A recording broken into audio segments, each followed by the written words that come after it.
It's too big and powerful. But these huge fish are worth fighting for.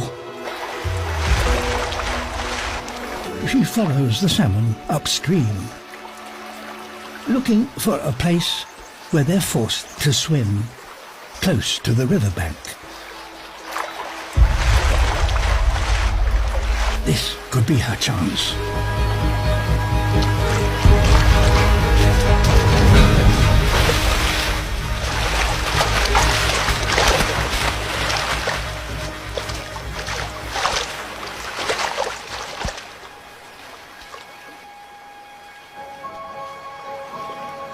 This is the first bobcat ever filmed